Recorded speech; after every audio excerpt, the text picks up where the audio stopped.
we've got to find ways to get dentistry to feed the associates, to keep them happy, to grow the business, to allow us to go think and do more of what we want to do. But that only can really happen if you slowly eliminate your menu.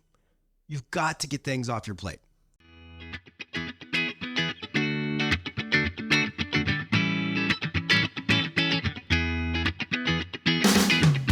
Welcome back to the Millennial Dentist Podcast, a podcast all about working smarter, not harder. Pushing dentists to go beyond dental school dentistry and build the practice of your dreams. Here is your host, the Millennial Dentist himself, Dr. Sully Sullivan. Good morning, everybody. Welcome back to the Millennial Dentist Podcast. Super pumped to be here recording. New studio, new me, still loving it. Hey, check it out on video too, because we're posting these things now on the old YouTube. So if you want to watch it, you can watch it. Today, what I want to talk about is, I did a popular podcast that had a lot of good feedback earlier in the year on feeding your associate first. And I want to expound on that episode because I've had a couple calls lately with some docs. I'm seeing things in my own practice. And so I want to kind of talk more about what that looks like and how you really do that successfully to grow your business, do more of what you want to do, and keep your associates happy. Because ultimately, that's a huge key to our own success. Hey, check out 3D Dentist, www.3d-dentist.com. We got a lot of good courses coming up. We got some good printing courses, smile design, and our implant continuum is taking off. So if you're looking to get into full arch implants, digital workflows, if you've no place implants, please check us out. It's good to do. Okay, so let's jump into this. Well, so I talked to a buddy yesterday and he says, hey, I'm having trouble kind of feeding my associate, or he's still not staying busy. And to preface this, his associate almost left because of a money issue, right? Because he was not feeling like he was getting enough, not making enough money. So he got an opportunity at a corporate office where he was going to make more money. So, and then the owner doctor was kind of put off by that. And I was like, hey, like at the end of the day, like they want to make more money. I don't see that. You can't, it is business at some point. So you can't necessarily look at that in a negative light, like they're a bad person. Other than just like, yeah, maybe they're not getting enough opportunity. So, I started talking to him and I was like, okay, well, how are you feeding your associate? Like, what does that actually look like? And he's like, well, I try to schedule stuff on them. I kind of try to hand off and communicate and say, like, we got great doctors here. I got Dr. So-and-so and Dr. Me. And, we'll get you scheduled and taken care of. And they do great work, yada, yada, yada. And that does work for a lot of it. And I think that's people's initial reaction when they think of, like, how do I feed them, is that I just say, hey, we've got this doctor. They're great. Will you choose them? And I'm like, that's the worst possible way to do it, because who wants to choose the new person when they're used to seeing you? You've been in their office. You're viewed as the expert or the more seasoned dentist. So like, to me, that's just, it isn't going to go far enough. So how do you really choose? So then I think the next layer comes into, well, I'm going to allow myself to get booked out and hope that the earlier availability of the associate then will then feed them.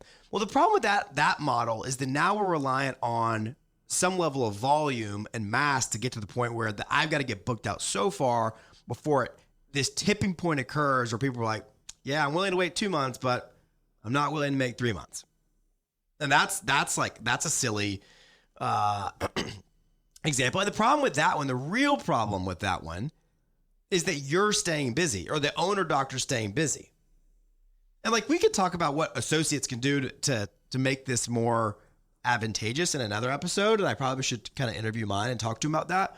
But at the end of the day, what we're talking about is trying to allow them to grow and be busy, get things off my plate so that I can grow and do more of what I want to do. So the scheduling model doesn't work because now I'm just busy and do it that way. So then what's the third model? The third model would be now that we start to block schedule, and this expedites option two, but we still run into the same issues. And what I mean by that is we get serious about block scheduling to where we start limiting certain procedures or the amount that I do certain procedures per day. So that looks like I only see patients that need just fillings once in the morning, once in the afternoon. So if those two blocks are filled, then they got to go to the next day. There could be availability on that day, but I'm only doing so many fillings per day. Or I only do one set of fillings per day. Or I only do, whatever it is that's bogging down your schedule that could be given to the doctor or the associate doctor.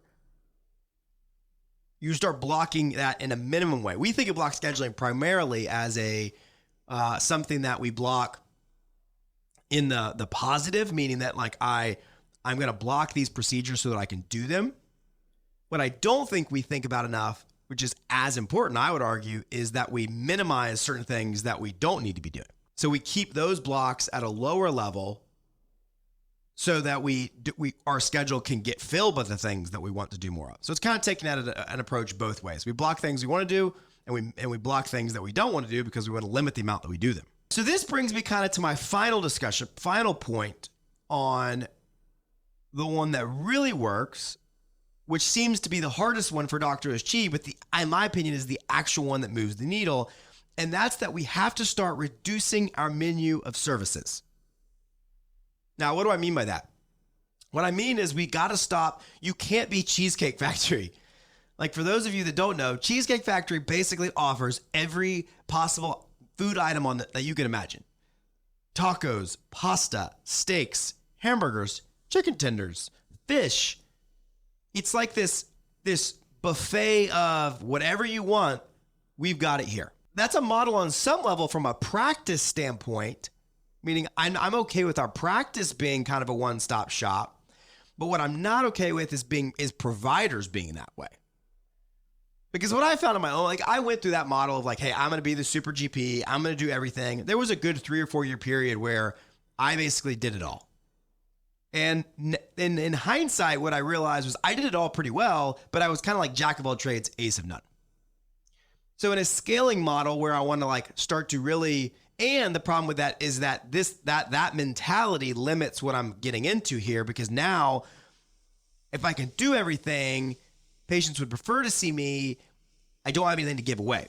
So we've got to find a way to reduce our menu of services. So what does that look like? Well, I think I'll give you 2 examples that I think are no-brainers that as we clinically excel and move up, we should start doing these things. Number 1, we've got to limit the amount of filling only patients we do.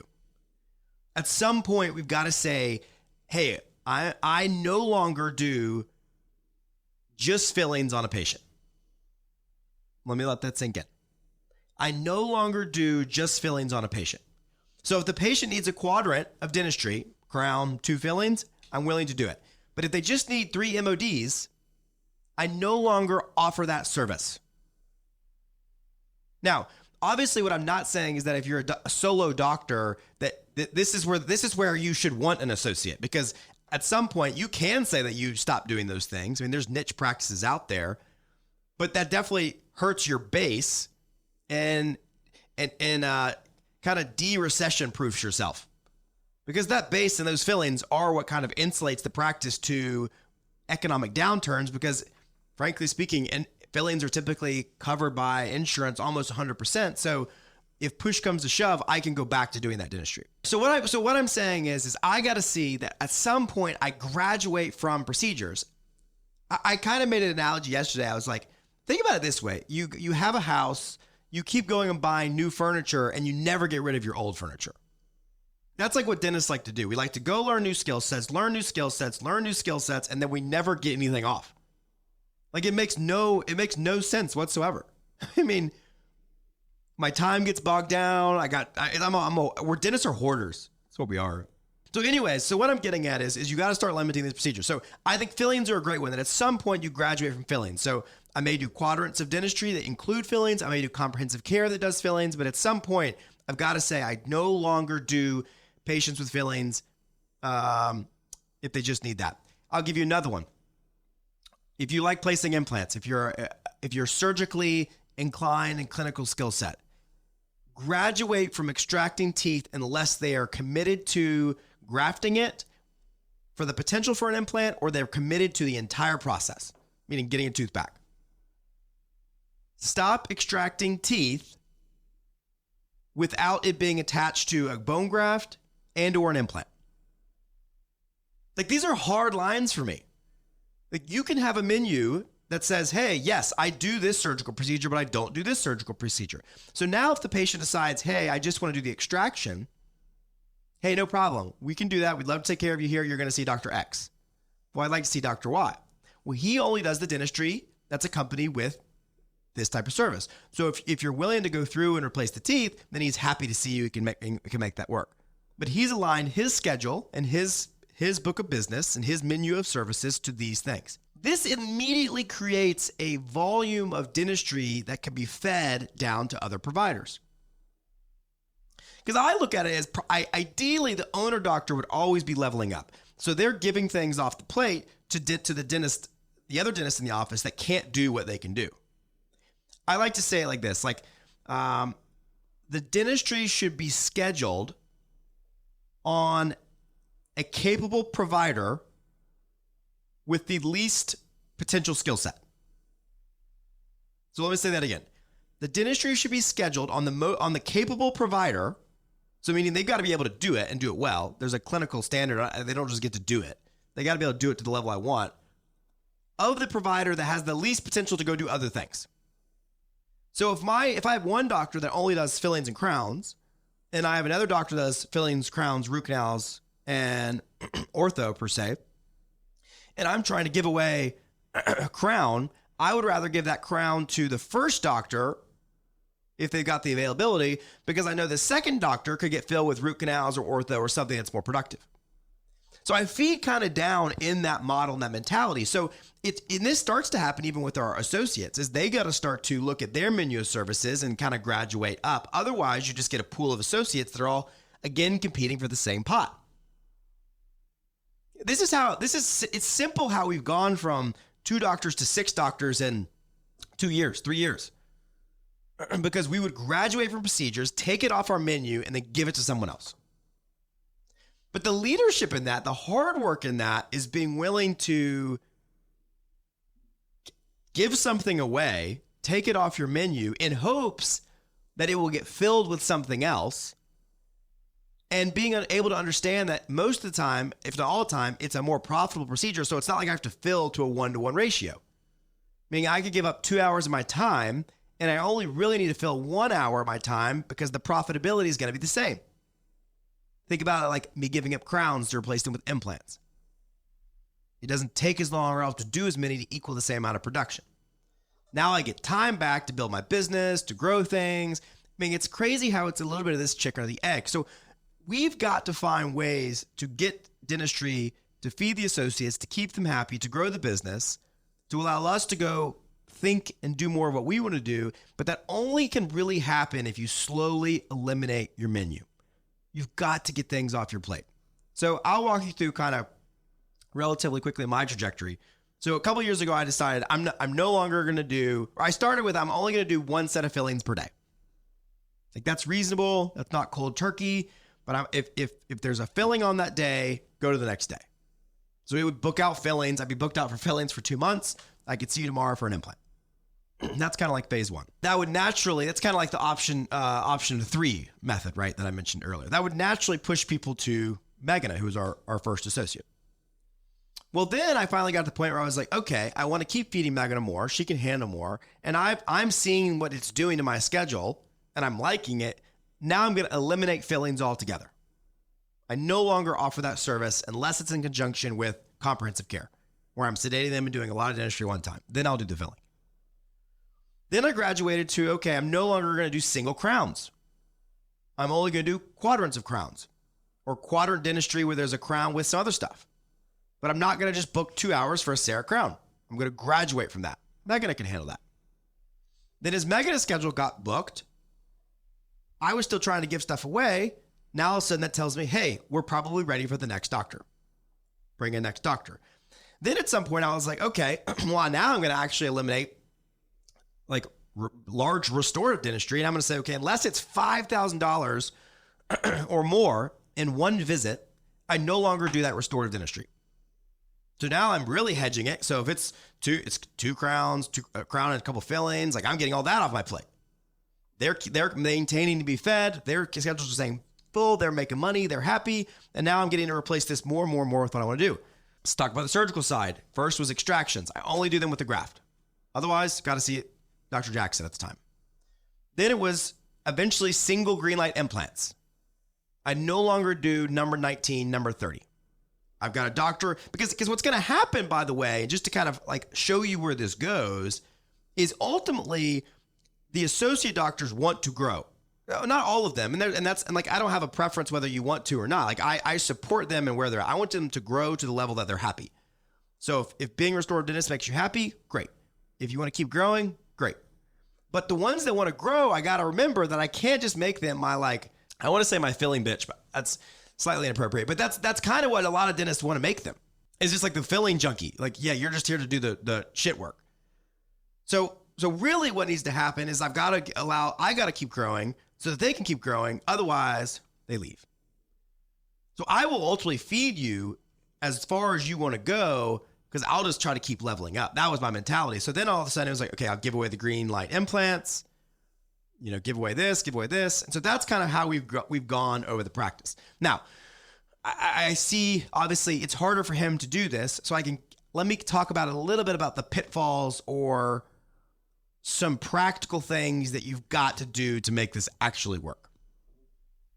One is you have to understand yourself. You've got to know that if you're the kind of person that is going to say yes to the patient if they ask to see you, that you relieve yourself from those decisions. So now what we would suggest is when you get done with a treatment, presentation, or a hygiene exam, or whatever it is, that you no longer talk about who's seeing them or all that. You say, do you have any other clinical questions for me? Because ultimately that's what our job is to do, is to kind of relay the clinical stuff. And then I should have systems and a team in place that can handle the other stuff. And so then I've given my team information to know that the menu should look like this, to where they know based off my blocks, my schedule, and what we've told them I offer and don't offer, that these are things I do. So if say I go in and diagnose a single crown, you have any other clinical questions for me? No, great, awesome.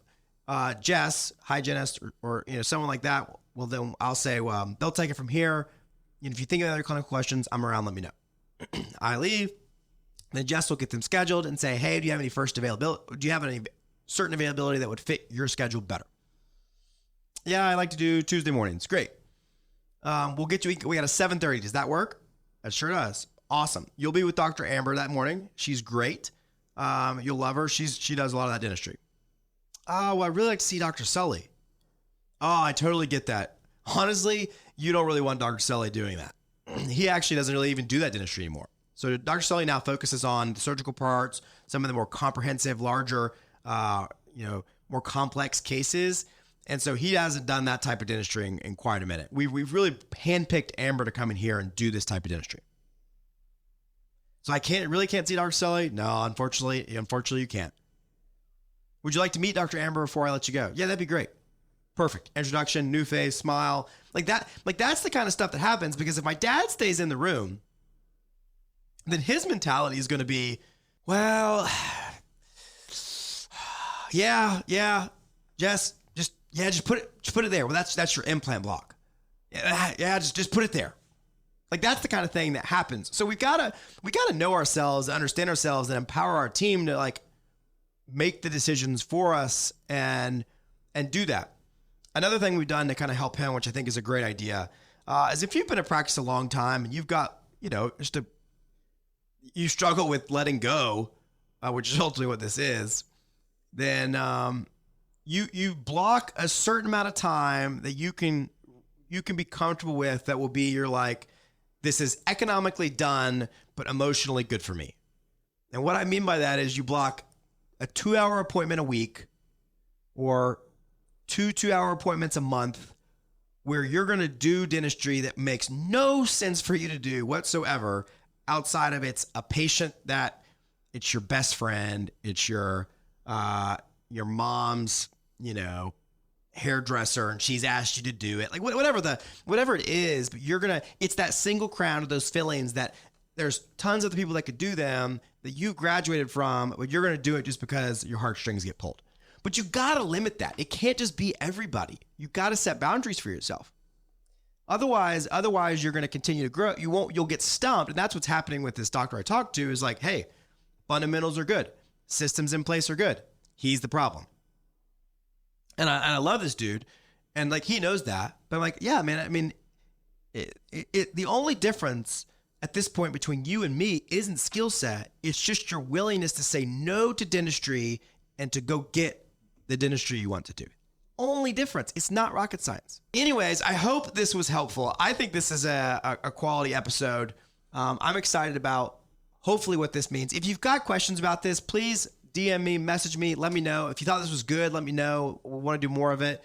I really think this is so impactful and important for growth. And our industry needs this progression of owner doctors and associates and helping mentor them and grow them. And so that's just so important. And frankly speaking, it's the best way to transition your practice and these patients that you care about, because you can't be there forever. You can't save everybody. So if you're in that position, like you got to at some point be willing to grow up someone around you to pass the torch to. So I hope you enjoy this. Everybody work smarter, not harder. We'll see you next time.